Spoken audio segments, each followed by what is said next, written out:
Assalamualaikum warahmatullahi wabarakatuh. Salam sejahtera dan salam Malaysia Madani. Bismillahirrahmanirrahim. Rukun negara bukan sekadar 5 prinsip yang kita lafazkan ketika perhimpunan sekolah. Malahan, rukun negara merupakan panduan yang membentuk jati diri rakyat Malaysia dan menjadi asas kepada keamanan negara yang kita nikmati hingga ke hari ini. Persoalannya, adakah kita benar-benar menghayati setiap prinsipnya atau sekadar menghafalnya? Hari ini, saya ingin mengajak kita semua menghayati 3 prinsip yang penting dalam rukun negara. Pertama, kepercayaan kepada Tuhan. Kedua, kedaulatan undang-undang. Dan yang ketiga dan terakhir ialah kesopanan dan kesusilaan. Ketiga-tiga prinsip ini bukan sekadar kata-kata indah, malah merupakan asas yang membentuk rakyat yang akhlak mulia, bertanggungjawab dan saling menghormati. Hadirin sekalian, prinsip pertama yang saya akan huraikan ialah kepercayaan kepada Tuhan.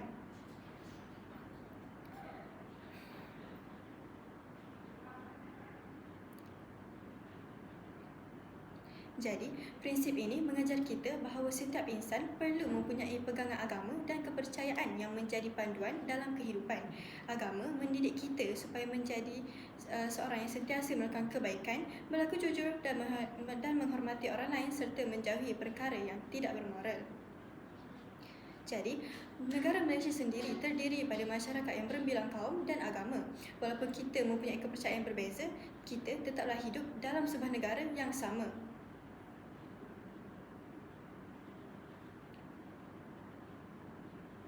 Oleh itu, kita hendaklah menghormati agama dan kepercayaan orang lain tanpa menghina ataupun memperlekehkan amalan mereka.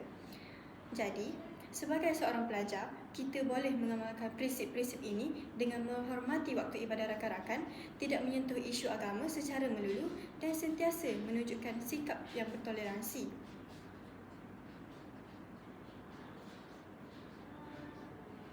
Jadi, ingatlah bahawa nilai keagamaan diterapkan dalam diri seseorang individu terhadap yang akan menjadi seseorang yang berakhlak mulia dan bertanggungjawab.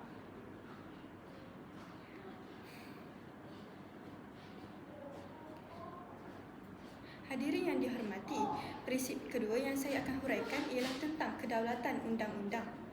Jadi, seperti yang kita ketahui, undang-undang diwujudkan bagi menjamin keamanan, keadilan dan juga kesejahteraan masyarakat. Tanpa undang-undang, negara akan menjadi huru-hara kerana setiap orang bertindak mengikut kehendaknya yang tersendiri. Kedaulatan undang-undang bermaksud semua orang adalah sama di sisi undang-undang tanpa mengira pangkat, kaum ataupun kedudukan. Tiada sesiapa yang boleh bertindak sesuka hati ataupun melanggar peraturan. Sebagai seorang pelajar, kita mesti beranggapan bahawa undang-undang hanya berkaitan dengan mahkamah ataupun pihak polis. Hakikatnya, kehidupan di sekolah juga dipenuhi dengan peraturan seperti mematuhi waktu persekolahan, tidak membeli rakan dan tidak meniru ketika peperiksaan. Juga merupakan contoh untuk menghormati undang-undang dan peraturan. Selain itu, dalam era digital ini, kita juga perlu menjadi pengguna media sosial yang bertanggungjawab. Seperti kita tidak boleh menyebarkan berita palsu ataupun meninggalkan komen yang dapat mengaibkan seseorang. Sikap bertanggungjawab ini dapat mencerminkan penghormatan kita terhadap undang-undang negara.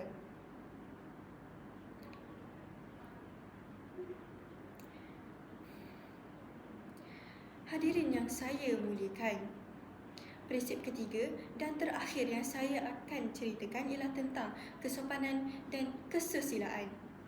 Jadi, kesopanan dan kesusilaan merupakan cerminan kepribadian seseorang. Jadi, orang yang berbudi bahasa sentiasa disenangi, dihormati dan menjadi contoh kepada masyarakat. Pada masa kini, kita sering melihat nilai kesopanan semakin terhakis. Ada yang menggunakan bahasa kasar di media sosial, tidak menghormati guru, berkata sesama rakan, malah mempersendakan orang lain hanya untuk meraih perhatian. Sebagai seorang pelajar, kita mestilah membudayakan amalan memberi salam, mengucap terima kasih dan meminta maaf apabila melakukan kesilapan. Kita juga perlu menjaga tutur kata kerana kata-kata yang baik perlu mengeratkan persahabatan. Manakala kata-kata yang kasar boleh merosakkan hubungan. Kesabaran dan keselaan bukanlah tanda kelemahan. Sebaliknya, lambang kematangan dan kekuatan akhlak seseorang. Apabila semua rakyat mengamalkan nilai kesopanan, negara akan jadi lebih aman, harmoni dan saling menghormati.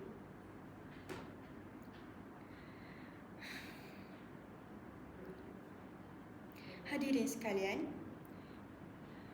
ketiga-tiga prinsip ini saling melengkapi. Seperti kepercayaan kepada Tuhan membentuk akhlak yang mulia. Kedaulatan undang-undang pula memastikan keamanan sentiasa terpelihara. Kesopanan dan keselaan pula dapat mengeratkan hubungan sesama masyarakat.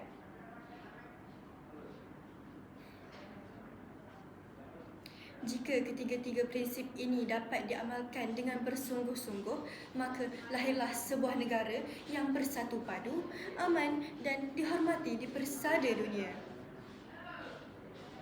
Sebagai generasi pewaris negara, janganlah kita menghafal buku negara untuk lulus peperiksaan ataupun sekadar membacanya ketika perhimpunan. Sebaliknya, kita patut hayati setiap prinsip dalam kehidupan harian. Ingatlah bahawa perubahan yang besar bermula daripada tindakan yang kecil yang dilakukan secara konsisten. Sebelum saya mengakhiri pidato ini, izinkan saya meninggalkan sebuah pesanan.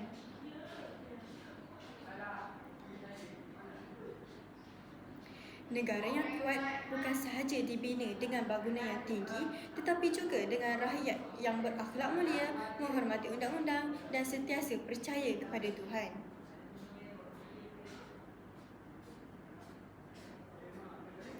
Marilah kita bersama-sama menjadikan rukun negara sebagai amalan hidup demi membina Malaysia yang aman, bersatu padu dan terus maju.